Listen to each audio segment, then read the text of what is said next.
আবু বক্করের সাথে ইসলামের পথে। আসসালামু আলাইকুম বোন, আমি কি আসতে পারি? ওয়ালাইকুম আসসালাম। জি ভাইয়া, আসো আসো। বোন, তুমি নাকি অনেক গল্পের বই পড়ছো আজকাল? জি ভাইয়া, অনেক অনেক মজার গল্পের বই আছে আমাদের স্কুলের লাইব্রেরিতে।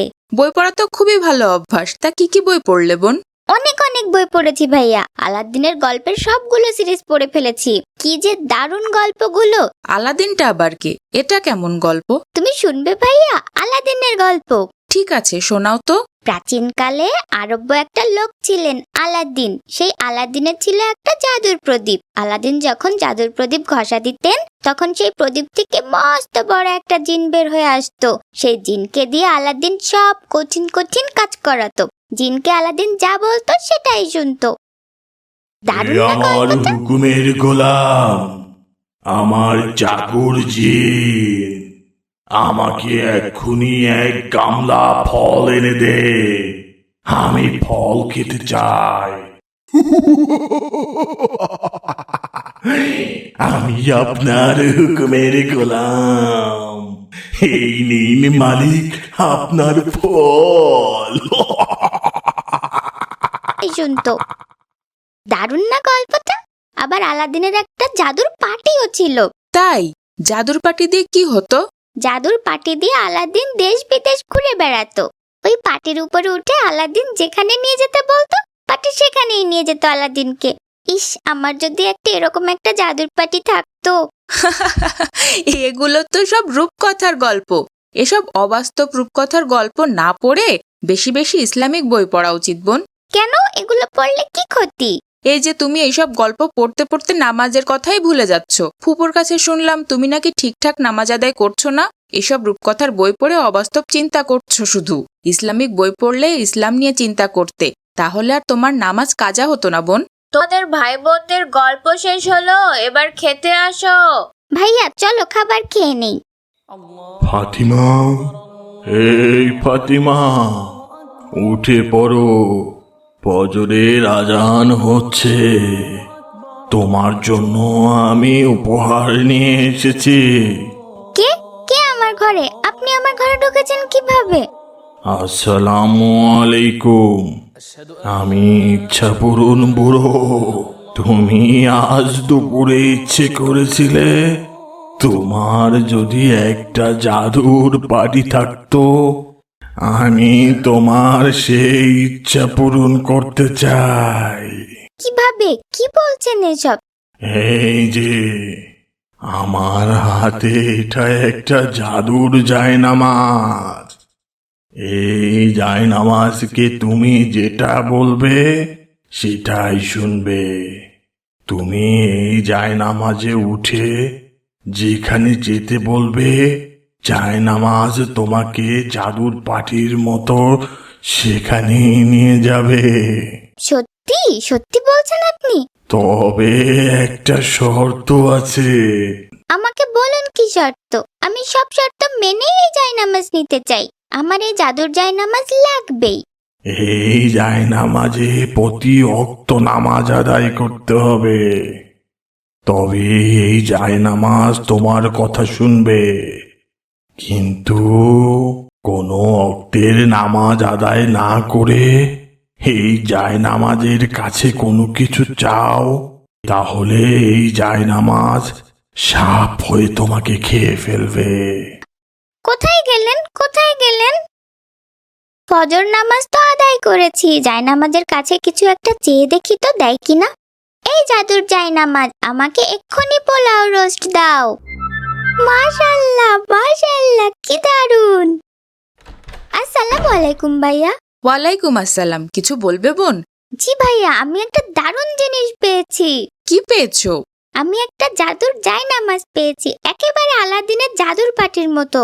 এই জায়নামাজকে আমি যেখানে নিয়ে যেতে বলবো সেখানেই নিয়ে যাবে। কি বলছো এসব? এরকম আবার হয় নাকি? তুমি বিশ্বাস করছো না ভাইয়া? দেখবে। দেখাও তো তাহলে। আসো ভাইয়া, জায়নামাজে উঠে বসো।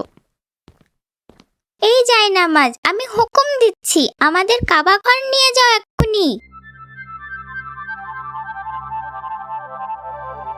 সুবহান আল্লাহ, আমি তো আমার নিজের চোখকেই বিশ্বাস করতে পারছি না। কি দারুণ! আমি আলাদিন হয়ে পেরেছি, হা হা হা হা, আমারও জাদুর পাঠি আছে, হা হা হা হা হা। আলহামদুলিল্লাহ, ওই যে কাবাঘর। আলহামদুলিল্লাহ, কতদিনের স্বপ্ন ছিল কাবাঘর দেখার। আজ প্রাণটা জুড়িয়ে গেল। সুবহানাল্লাহ, সুবহানাল্লাহ। দেখো ভাইয়া, কত হাজি কাবা শরীফ তাওয়াফ করছে। আমারও অনেক স্বপ্ন আছে, আমিও একদিন হজ পালন করব ইনশাল্লাহ। এইবার বাসায় ফিরে যায় ভাইয়া, বাবা মা চিন্তা করবেন আবার। এই জাদুর জায়নামাজ, আমাকে সকালের নাস্তা দাও, এখনই দাও। কি ব্যাপার, নাস্তা দিচ্ছ না কেন? আমার হুকুম শুনতে পাচ্ছ না? আমি তো ফজরের নামাজ আদায় করিনি। ইচ্ছা পূরণ দাদু তো বলেছিল কোনো নামাজ কাজা হলে তারপর জায়নামাজের কাছে কিছু চাইলে জায়নামাজ সাপ হয়ে আমাকে খেয়ে ফেলবে। হে আল্লাহ, আমি এ কি করলাম? তুই নামাজ আদায় করিসনি, এইবার বুঝবি। তোকে আমি কি লেখাবো। বাঁচাও, বাঁচাও, কে কোথায় আছো? আমাকে সব খেয়ে ফেলবে। কি হয়েছে মা, কি হয়েছে? মা, আমি দুঃস্বপ্ন দেখেছি। দেখি আলাদিনের মতো একটা জাদুর পাটি আছে, আমি নামাজ পড়িনি, এই জন্য সেই পাটি সাপ হয়ে আমাকে খেয়ে ফেলেছে। হা হা হা, তোমাকে বলেছিলাম না বোন, আমাদের সবসময় বাস্তবধর্মী ইসলামিক বই পড়া উচিত, তাহলেই আমাদের ইসলামের সাথে সম্পর্ক ভালো হবে। ইসলাম পালনে আল্লাহ অন্তরে আগ্রহ তৈরি করে দিবেন। এসব মিথ্যা কাল্পনিক বই আমাদের শুধুই বিপথে নিয়ে যাবে বোন। জি ভাইয়া, আমি বুঝতে পেরেছি। এরপর থেকে আমি আর এসব রূপকথার বই পড়বো না ভাইয়া, ইসলামিক বই পড়বো ইনশাল্লাহ। ওরে বাপরে, কি ভয়ানক জিন! আইডি নাম কি লিখেছে? জিনের বাচ্চা। জিন আবার ফেসবুক চালায় নাকি?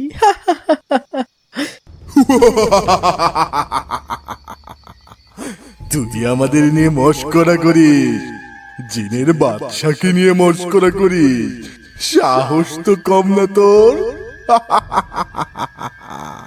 ক্ষমা করুন, আমাকে ক্ষমা করুন, আমি মস্করা করিনি। ফেসবুক তো মানুষেরা চালায়, আমি ভেবেছি জিনেরা ফেসবুক চালায় না, তাই হাসি পেয়েছে। ফেসবুক কি শুধু মানুষের জন্য বানিয়েছে? আমাদেরও ফেসবুক আছে। রাতের বেলা শুধু আমরা ফেসবুক চালাবো, তোরা মানুষেরা রাতের বেলা ফেসবুক চালাস কেন? তোদের জ্বালায় আমরা ঠিকঠাক ফেসবুকে আসতে পারি না, আবার মস্করা করিস আমাদের নিয়ে। আজ থেকে রাতের বেলায় ফেসবুক বন্ধ তোদের মানুষের জন্য। ঠিক আছে জিনের বাচ্চা, আমি আর রাতের বেলা ফেসবুক চালাবো না, ক্ষমা করে দিন আমাকে। ঠিক আছে, আজকের মতো ক্ষমা করে দিলাম। আমি এসব কি ভাবছি, জিন আবার ফেসবুক চালায় নাকি? আচ্ছা, একটু সবার সাথে মজা করলে কেমন হয়? এই ছবিটা ডাউনলোড করে ফেসবুকে দিয়ে দিই। আমার বাসায় জিনের তাণ্ডব, দয়া করে আমাকে উদ্ধার করুন। দেখি কয়জন আমাকে উদ্ধার করতে আসে। তারপর এসে যখন দেখবে জিন টিন কিছু নেই, তখন অনেক মজা হবে। সবাইকে বোকা বানাতে পারবো, কাউকে বোকা বানাতে অনেক মজা। আসসালামু আলাইকুম ভাই। ওয়ালাইকুম আসসালাম। তুমি এত রাতে, কোনো সমস্যা হয়েছে? হ্যাঁ ভাই, আসিফ ফেসবুকে লিখেছে ওর বাড়িতে নাকি জিনের তাণ্ডব শুরু হয়েছে। ও অনেক ভয় পাচ্ছে, এলাকার সবাই ওর বাড়ির দিকে যাচ্ছে। কি বলো এসব? তাহলে তো হুজুরকে নিয়ে যেতে হবে। হ্যাঁ ভাই, তাড়াতাড়ি আসিফের বাসায় যেতে হবে। বোকা বোকা, সবাই বোকা হয়ে গেছে। আমার পরিকল্পনা সাকসেস। মানে কি, কি বলছো এসব? তোমাকে জিনে আছর করেনি? আমি তো মজা করেছি। এটা কেমন কথা?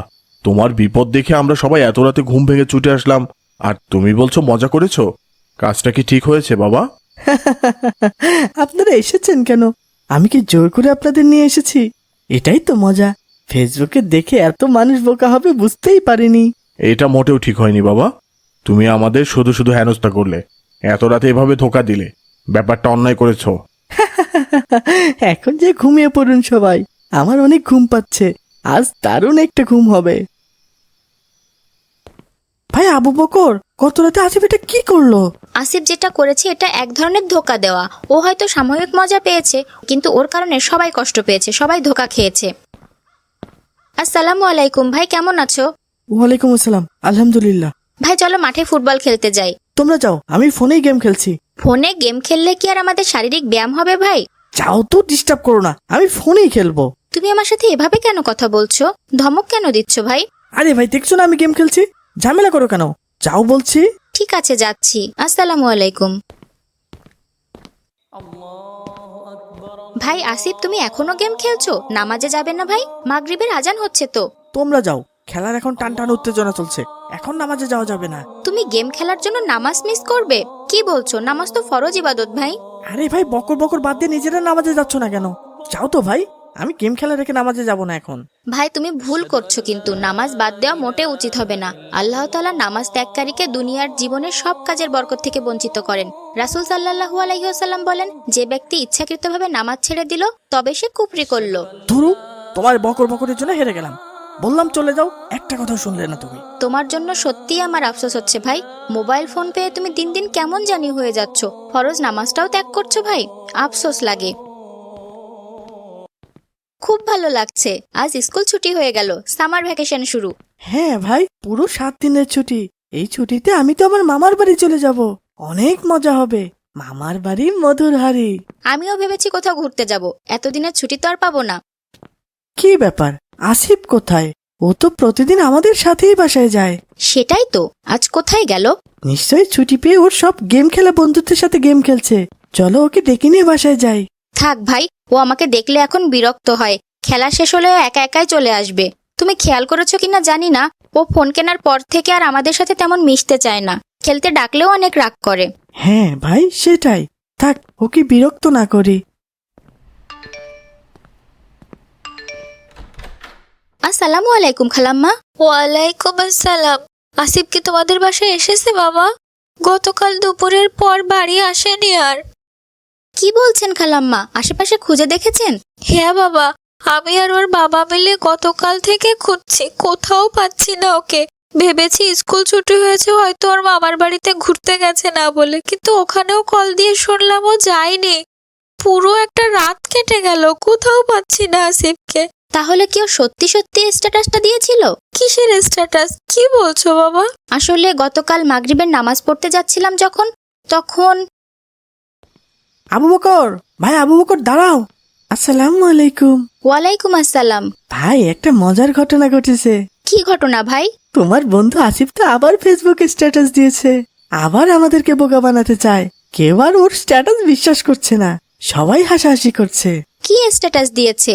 ফেসবুকে লিখেছে, আমি স্কুলের টয়লেটে আটকা পড়েছি, আমাকে উদ্ধার করুন। সবাই ওর মিথ্যা কথা ধরে ফেলেছে, কেউ আর ওর ধোকা খেতে যায়নি। ফোন পেয়ে আসিফ যা না তাই করছে, মানুষকে এভাবে ধোকা দেওয়া উচিত না। হ্যাঁ ভাই, সেটাই। আমরা ওর কথা আর বিশ্বাস করছি না মোটেও। আমরা ওর ফেসবুক স্ট্যাটাস আর বিশ্বাস করিনি, ভেবেছি ও আবারও ধোকা দিতে চাচ্ছে সবাইকে। ও কি সত্যি সত্যি তাহলে স্কুলের টয়লেটে আটকা পড়েছে? এটা তো আমি জানি না বাবা, কি বলছে সব? তাড়াতাড়ি চলো। হে আল্লাহ, এটাই তো আমার ছেলে। কি অবস্থা আমার ছেলের? কি হয়েছে বাবা তোর? বাবা ভাই, তুমি স্কুলের টয়লেটে আটকা পড়লে কিভাবে? ভাই, আমি শেষের ক্লাস ফাঁকি দিয়ে লুকিয়ে লুকিয়ে টয়লেটে বসে গেম খেলছিলাম। কখন স্কুল ছুটি হয়ে গেছে বুঝতে পারিনি। তারপর দারোয়ান চাচা তালা দিয়ে চলে গেছেন। কি ভয়ানক ব্যাপার! তুমি চাইলেই তো কাউকে না কাউকে কল দিয়ে বলতে পারতে যে তুমি আটকা পড়েছো, সেটা কেন করনি? বাবাকে কল দিয়েছিলাম, কিন্তু বাবা রিসিভ করেননি। গেম খেলতে খেলতে আমার ফোনে চার্জ প্রায় শেষ হয়ে গিয়েছিল, 1% চার্জ ছিল। তাই তাড়াতাড়ি ফেসবুকে কোনো রকম পোস্ট করেছিলাম, তারপর ফোন বন্ধ হয়ে গেছে। আমি অনেক কান্নাকাটি করেছি, দরজা ধাক্কা দিয়েছি, কিন্তু কেউ আমার কথা শুনতে পায়নি। তোমার ফেসবুক স্ট্যাটাস দেখে সবাই ভেবেছিল এবারও তুমি সবার সাথে মজা করেছো, ধোকা দিতে চাচ্ছ। এই জন্য আর কেউ তোমার পোস্টে বিশ্বাস করেনি ভাই, তোমাকে সাহায্য করতেও যায়নি। হ্যাঁ ভাই, আমি বুঝেছি মানুষকে ধোকা দেওয়ার পরিণতি কত খারাপ হতে পারে। আমার শিক্ষা হয়ে গেছে ভাই। ভাই, ফেসবুক ইউটিউব ব্যবহারেও আমাদের সচেতন হওয়া দরকার। ফেসবুকে ইউটিউবে লাইক কমেন্ট শেয়ার করে যেমন আমাদের সওয়াব হতে পারে, আবার কখনো গুনাহও হতে পারে। তাই সাবধানে আমাদের ফেসবুক ইউটিউব লাইক করা উচিত, কমেন্ট করা উচিত, শেয়ার করা উচিত। ফেসবুক ইউটিউবে লাইক কমেন্ট শেয়ার করে গুনাহ হয়? কি বলছো ভাই? হ্যাঁ ভাই, এটাই সত্যি। আমরা বুঝে না বুঝে ফেসবুকে ইউটিউবে কত কিছু লিখি, লাইক করি, কমেন্ট করি, শেয়ার করি, এগুলো মোটেও উচিত না। ফেসবুক, ইউটিউব সহ সকল সোশ্যাল মিডিয়াতে বুঝে শুনে পোস্ট করা উচিত। লাইক, কমেন্ট, শেয়ার করা উচিত বুঝে শুনে। কোনো পোস্টে বা ভিডিওতে লাইক, কমেন্ট, শেয়ার করলে সেই পোস্টটা আরো বেশি বেশি মানুষের সামনে চলে যায়। যদি আমরা কোনো খারাপ পোস্টে বা ভিডিওতে লাইক, কমেন্ট করি বা শেয়ার করি, তাহলে সেটা আরো বেশি মানুষের কাছে পৌঁছে যাবে। এই জন্য আমাদের গুনাহ হবে। তাই যেসব ভিডিও পোস্ট ভালো, ইসলামিক, মানুষের জন্য উপকারী, সেগুলোতে বেশি বেশি লাইক, কমেন্ট, শেয়ার করা দরকার। তাহলে সেগুলো আমাদের ওছিলে আরো বেশি বেশি মানুষের সামনে যাবে, পৌঁছাবে। মানুষের উপকার হবে তাতে, আমাদেরও সওয়াব হবে। না বুঝে ফেসবুক, ইউটিউবে লাইক করা, কমেন্ট করা বা কোনো কিছু শেয়ার করা উচিত না ভাই। খুব সুন্দর বুঝেছি ভাই, দারুণ বলেছো। আল্লাহ আমাদের সবাইকে বোঝার তৌফিক দান করুন। আসসালামু আলাইকুম। ওয়ালাইকুম আসসালাম। আমাকে খেলায় নেবে? আমিও খেলা করতে চাই তোমাদের সাথে। না, তোমাকে খেলায় নিব না। কেন নেবে না? আমিও খেলতে চাই। তোমাকে খেলায় নিব না কারণ তোমরা জুলুমবাজ। তোমরা জোর করে মানুষের কাছ থেকে হাতির কথা বলে চাঁদা নাও, মানুষকে অত্যাচার করো, তাই তোমাকে আমার পছন্দ না। আমাকে খেলায় নেবে না? তোমার তো সাহস কম না। দাঁড়াও, তোমাকে দেখাচ্ছি মজা। আরে যাও যাও, যা ইচ্ছা করো, আমি তোমাদের মতো জুলুমবাজদের ভয় পাই না। ভাই, এটা ঠিক হলো না সম্ভবত। ও যদি রেগে যেয়ে আমাদের কোনো ক্ষতি করে? ভাই, এটা আমি একটা প্রতিবাদ করেছি মাত্র। ওরা মানুষকে যেভাবে জুলুম করে, ওদের বিরুদ্ধে তো কিছু করতে পারবো না, তাই ওদের বিরুদ্ধে প্রতিবাদ হিসেবে আমি কোনো জুলুমবাজদের সাথে খেলা করব না। কিন্তু আমার অনেক ভয় হচ্ছে ভাই। তুমি দেখোনি ওদের বিরুদ্ধে যাওয়ার জন্য গতকাল আবু তালিব চাচার দোকান কিভাবে ভেঙে দিল? ভাই, আমরা যদি এগুলোর বিরুদ্ধে না বলি তাহলে তো আরো অত্যাচার করবে আমাদের। ভাই, সর্বনাশ হয়ে গেছে, ওই দেখো। ইন্না লিল্লাহি ওয়া ইন্না ইলাইহি রাজিউন। এখানে কে আমার মেয়েকে খেলায় নেয়নি? কে? কার এত বড় সাহস? বাবা, ওই ছেলেটা আমাকে খেলায় নেয়নি। কি রে বেটা, চুপ করে আসিস কেন? সাহস বেড়ে গেছে তাই না? বুঝকে একটা, একদম হাতের পায়ের নিচে ফেলে ভর্তা বানিয়ে ফেলবো। চাচা, ও বুঝতে পারেনি, ওকে ক্ষমা করে দিন। আমরা আর আপনার মেয়েকে খেলা থেকে বাদ দিব না চাচা। এই বেটা, তুই আবার ওকালতি করতে এসেছিস? আজ থেকে তোদের এই মাঠে খেলা বন্ধ। আজ থেকে শুধু আমার মেয়ে এখানে খেলা করবে। তোদের যদি এই মাঠে দেখি, সবাইকে একটা একটা করে হাতির পায়ের নিচে ফেলে পিষে ফেলবো। চাচা, এটা ছাড়া আমাদের আর কোনো খেলার মাঠ নেই। দয়া করে আমাদের এই খেলার মাঠটা কেড়ে নিবেন না চাচা। আজ থেকে এই মাঠ আমার মেয়ের। তোরা এক্ষুনি চলে যা এখান থেকে। আর একটা কথা বললে অবস্থা খারাপ হয়ে যাবে কিন্তু, বলে দিলাম। আসসালামু আলাইকুম ভাইজান। ভাইজান ভালো আছেন? ওয়ালাইকুম আসসালাম। হ্যাঁ আছি। হাতির খাবারের টাকা দে, একেবারে 5 দিনের টাকা দিবি। না মানে, একেবারে 5 দিন কেন ভাইজান? প্রতিদিনের টাকা তো প্রতিদিনই দিচ্ছি ভাইজান। আরে বেটা, তুই বেশি কথা বলিস। তোর কাছে আমি প্রতিদিন আসবো নাকি? 5 দিনেরটা অগ্রিম নিয়ে যাচ্ছি। 5 দিন আর আসবো না, একটু রেস্ট নেব। জি ভাইজান, এখনই দিচ্ছি। কিরে, তুই টাকা বের করছিস না কেন? তোকে কি আবার আলাদা করে বলতে হবে? কিসের টাকা দিব আপনাকে? কি বলছেন ভাইজান? বেটা, তুই সম্ভবত এই এলাকায় নতুন, আমাকে চিনতে পারিসনি। আমার হাতির খাবারের টাকা দে। আপনার হাতির খাবারের টাকা আমি দিব কেন? আপনি পাগল হয়ে গেছেন নাকি? ভাইজান দিয়ে দিন, ঝামেলা করবেন না। আমি আপনাকে পরে সব বুঝিয়ে বলছি। ভাইজান, এই হাতির জ্বালায় অতিষ্ঠ হয়ে যাচ্ছে। প্রতিদিন এই হাতির কথা বলে 50 টাকা করে চাঁদা নিয়ে যায়। হ্যাঁ, আপনি তো আজ নতুন দোকানে উঠেছেন, তাই জানেন না ভাইজান। কি ভয়ঙ্কর কথা! এই লোকটা তো মহা জুলুমবাজ। হে আল্লাহ, তুমি এই জুলুমবাজদের কাছ থেকে আমাদের উদ্ধার করো। এই বেটা, হাতির টাকা দে। একেবারে 5 দিনের টাকা দিবি। প্রতিদিন 50 টাকা করে হলে 5 দিনে 250 টাকা। এত টাকা এখন কোথায় পাবো ভাইজান? আমি তো সামান্য চা বিক্রি করি, কত টাকাই বা ইনকাম হয় সারাদিন। এত কথা তো আমি শুনতে চাই না। তাড়াতাড়ি টাকা বের কর, সময় নেই আমার। দয়া করুন ভাইজান, আমার কাছে সত্যি এত টাকা নেই এখন। 1 কাপ চা বিক্রি করলে পাই মোটে 5 টাকা। সকাল থেকে 15 কাপ চা বিক্রি করেছি মাত্র। টাকা দিতে না পারলে দোকান থেকে বের হ। আমার দোকান থেকে আমি বের হব কেন? দাঁড়া, দেখাচ্ছি মজা। এই হাতি, ওর দোকান উল্টে দে, বেটার সাহস বেড়েছে। হে আল্লাহ, এই অত্যাচার আল্লাহ সইবে না, এই জুলুম আল্লাহ সইবে না। হে আল্লাহ, তুমি এর বিচার কইরো। আমার উপরে যে জুলুম হলো সেটার বিচার করো আল্লাহ। এই গরিবের পেটে লাথি দিয়ে কয়দিন চলবি? উপরে একজন আছেন, নিশ্চয় তিনি উত্তম বিচারক।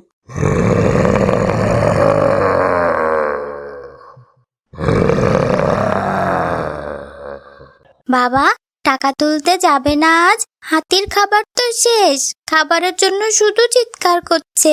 মারে, শরীরটা ভালো না বেশি, উঠতেই পারছি না বিছানা থেকে। কিভাবে টাকা তুলতে যাব বল? কিন্তু বাবা, হাতি খাবার না পেয়ে খেপে গেলে কিন্তু বিপদ। গতকাল থেকেই ওর খাবার নেই।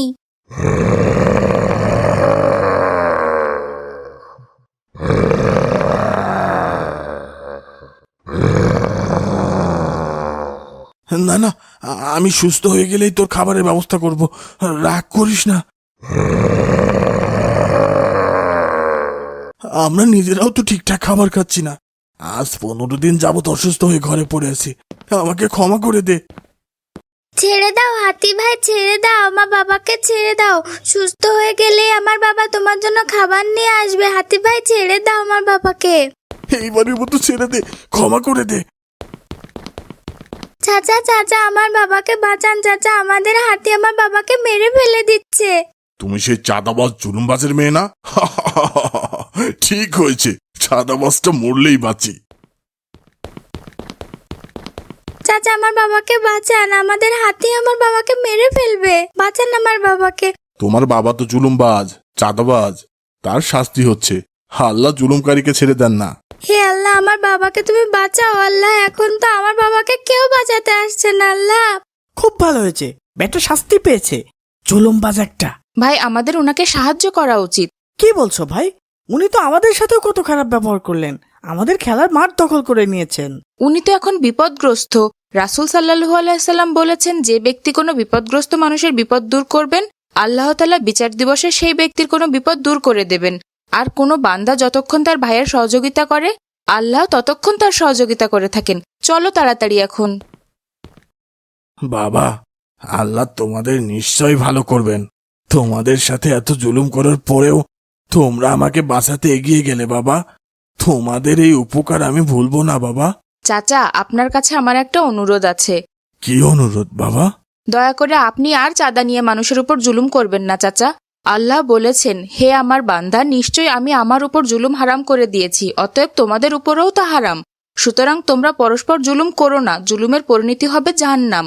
চাচা, জুলুম, নির্যাতন, নিপীড়ন হলো বান্দার হক নষ্ট করা, যা সাধারণত আল্লাহ ততক্ষণ ক্ষমা করেন না যতক্ষণ পর্যন্ত ওই যার উপর জুলুম হয়েছে সেই ব্যক্তি ক্ষমা না করে।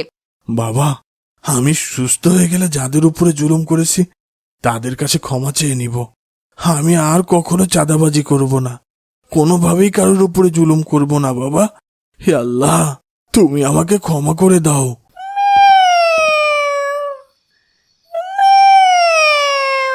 ভাই, তুমি কি কিছু শুনতে পাচ্ছ? হ্যাঁ ভাই, মনে হচ্ছে কোনো বিড়াল মিউ মিউ করছে। তুমি ভয় পাচ্ছ না ভাই? ভয় পাবো কেন? বিড়ালকে কি কেউ ভয় পায় নাকি? এত রাতে এখানে বিড়ালের মিউ মিউ, তবুও ভয় পাচ্ছ না? চিন ভূত তো হতে পারে, আশেপাশে তো কোনো বাড়িঘরও নেই। অনেক সময় ইঁদুর খুঁজতে খুঁজতে কোনো কোনো বিড়াল লোকালয় ছেড়ে জঙ্গলে চলে আসে, সম্ভবত এরকমই কোনো বিড়াল হবে। চলো তো খুঁজে দেখি, ঘটনা কি। আমার কিচ্ছু করার নেই রে, তোকে আজ এখানেই ফেলে রেখে যেতে হবে। তুই তো জানিস, তোকে বাসায় ফিরিয়ে নিয়ে গেলে ওরা আমাকে শেষ করে দিবে।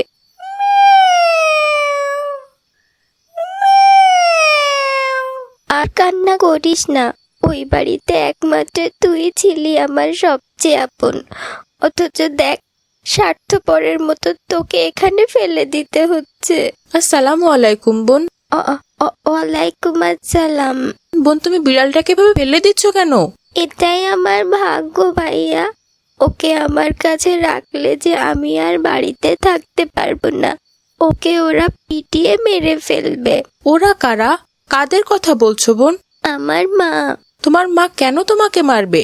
কি বলছো এসব? কি হয়েছে, আমাকে কি বলা যাবে? সে অনেক কথা ভাইয়া। একদিন দেখলাম একটা বিড়ালের বাচ্চা মিউ মিউ করছে, পুরো শরীর ক্ষতবিক্ষত হয়ে পড়ে আছে, ক্ষুধায় ব্যথায় অনেক কান্না করছে। তারপর আমি সেটা বাসায় নিয়ে আসলাম। তারপর মা, মা, দেখো, আমি একটা বিড়ালের বাচ্চা কুড়িয়ে পেয়েছি। এই মহারানী, তোকে না কতবার বলেছি আমাকে মা ডাকবি না? আমি কি তোর মা? আমি তোর সৎ মা। তোর মুখে মা ডাক শুনলে আমার পিন্ডি জ্বলে যায়। কে যেন বাচ্চাটাকে মেরে রাস্তায় ফেলে রেখেছে, দেখো কেমন রক্ত বের হচ্ছে। খবরদার, ওটাকে ঘরে তুলবি না, বলে দিলাম। মা, ওকে ঠিকঠাক যত্ন না করলে তো মারা যাবে। মরলে মরুক, তাতে তোর কি? ওকে এক্ষুনি ফেলে না দিলে আমিও তোর মরণ ডেকে আনবো। আয়শাও তো একটা বিড়াল পোষে, ওকে তো কিছু বলো না মা। আয়শার তুই কি এখনই মহারানী? আয়শা আমার নিজের মেয়ে, তুই তো আমার সৎ মেয়ে। আয়শাকে আমি আরো 20টা বিড়াল কিনে দিব। সাহস কত বড় তোর! তুই আমার মেয়ের সাথে নিজেকে তুলনা করিস? এক্ষুনি ফেলে দিয়ে আয় বিড়ালের বাচ্চাটাকে, যা বলছি, না হলে তোর ভাত বন্ধ। মা তোকে ফেলে দিতে বলেছিল ভাই, কিন্তু তোর যে অবস্থা, এই অবস্থায় ফেলে দিলে তুই তো বাঁচবি না। এখানেই থাক, আমি প্রতিদিন এসে তোকে খাবার দিয়ে যাব। খবরদার, ঘরে ঢুকবি না কিন্তু। মা দেখলে আমাদের দুজনের কপালেই দুঃখ আছে কিন্তু ভাই। কি করে ফেলে এসেছিস আপদটাকে? না না, মানে আসলে কি না মানে করছিস? ওকে যেন আমি চোখের সামনে কখনোই না দেখি। এখন যা, রান্নাঘরে প্লেট বাটি রাখা আছে, ওগুলো ধুয়ে ফেল। ঠিক আছে মা, আমি এখনই যাচ্ছি। মাশাআল্লাহ বন্ধু, আল্লাহ তোমাকে একেবারে সুস্থ করে দিয়েছেন। কিন্তু খবরদার, আমার মায়ের সামনে কখনো যাবে না, মা ভীষণ রাগী। আজ আসি বন্ধু, আমার বোন আবার স্কুলে যাবে, ওর নাস্তা রেডি করে দিতে হয়।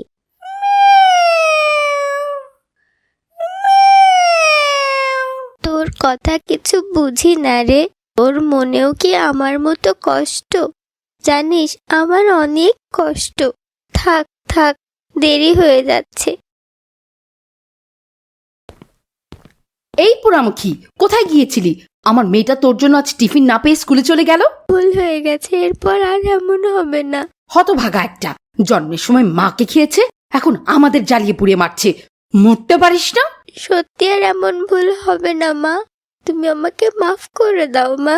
খবরদার, মামা করবি না। আমি তোর মা না, তোর মুখে মা শুনতে ইচ্ছে করে না আমার। যা তাড়াতাড়ি দুপুরে খাবার রান্না কর।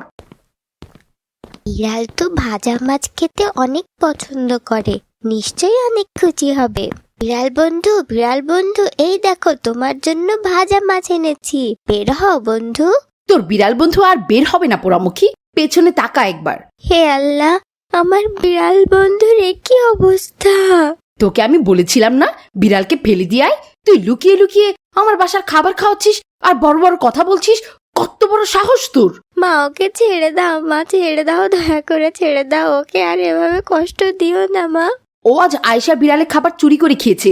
কত বড় সাহস ওর! ওকে জানে মেরো না মা, আমি ওকে এখনই ফেলে দিয়ে আসছি, ছেড়ে দাও মা, ওকে দয়া করে ছেড়ে দাও। খবরদার, ওকে যেন আমার চোখের সামনে না দেখি। আজ হাড্ডি ভেঙেছি, এরপর পেলে একেবারে মেরে ফেলবো বলে দিলাম। এই জন্য ওকে ফেলে দিতে এসেছি ভাইয়া, ওর জন্য আমার অনেক মায়া হয়। আমিও একা, আমার এই বিড়াল বন্ধুটাও একা। আমার যেমন ভালোবাসার কেউ নেই, এতিম আমি, এই বিড়ালটাও তেমন। ওকে ফেলে দিতেও অনেক কষ্ট হচ্ছে।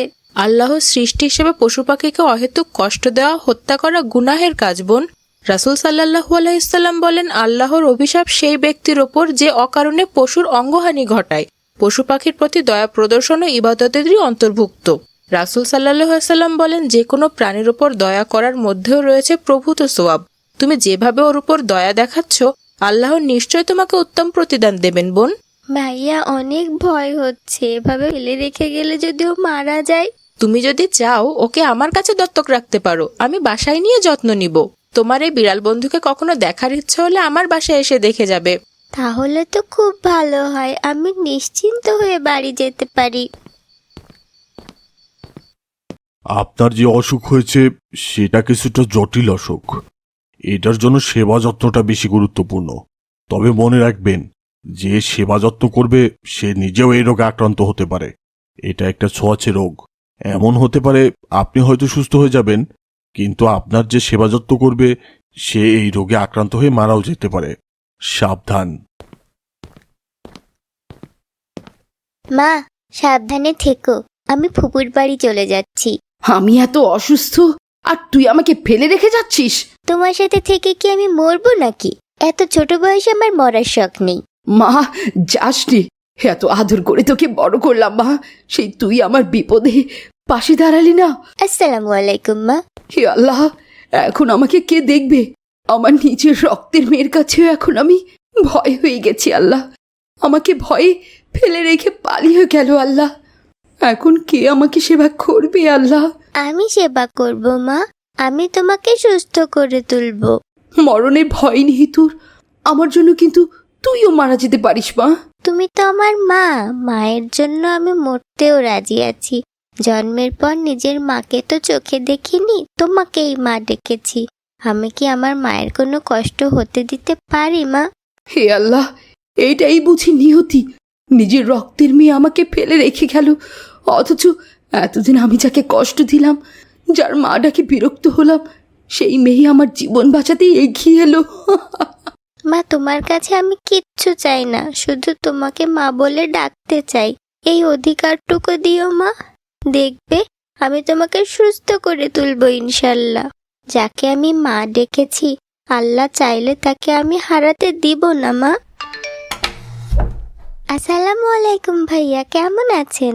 ওয়ালাইকুম আসসালাম। আলহামদুলিল্লাহ, তুমি কেমন আছো বোন? আলহামদুলিল্লাহ ভাইয়া, আমি আমার বিড়াল বন্ধুকে নিয়ে যেতে এসেছি। কি বলছো বোন, তোমার মা রাগ করবেন না? না ভাইয়া, ওকে বাসায় নিয়ে যাওয়ার জন্য মা নিজেই আমাকে পাঠিয়েছেন। কিভাবে সম্ভব বোন? আল্লাহ আমার সৎমাকে নিজের মা বানিয়ে দিয়েছেন। আমার সৎমা এখন আমাকে অনেক আদর করেন। মা নিজের ভুল বুঝতে পেরেছেন ভাইয়া। আলহামদুলিল্লাহ, আল্লাহর পরিকল্পনা কতই না নিখুঁত। নিশ্চয়ই আল্লাহ উত্তম পরিকল্পনাকারী। কার্টুন বানিয়ে ঘরে বসে আয় করুন লক্ষ লক্ষ টাকা। যদি আপনার একটি ল্যাপটপ অথবা কম্পিউটার থাকে তাহলে আপনিও বানাতে পারেন আমাদের মতো মজার মজার কার্টুন গল্প।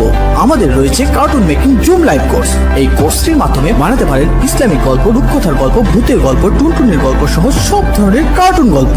কোর্স ফি জানতে নিচে যে কোনো লিঙ্কে যোগাযোগ করুন।